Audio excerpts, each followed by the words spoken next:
அல்லாஹ்வுடைய தூதர் சொன்னார்கள், கபூரில் இருந்து முதலாவதாக எழுப்பப்படுபவன்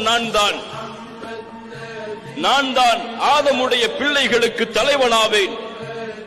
நாளை மறுமையில் நான் சொர்க்கம் நுழையாமல் யாரும் சொர்க்கம் நுழைய முடியாது.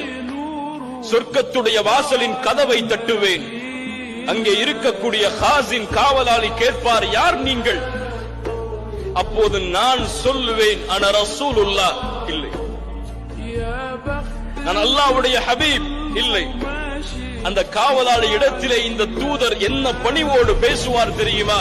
அன முஹம்மத், நான் முஹம்மத் ஸல்லல்லாஹு அலைஹி வஸல்லம். பாசத்தோடு சொல்லுங்கள். அந்த காவலாளி சொல்லுவார், உங்களுக்காகத்தான் இந்த கதவை திறக்க வேண்டும் என்று அல்லாஹ் எனக்கு கட்டளையிட்டிருக்கிறான். கொஞ்சம் நில்லுங்கள்.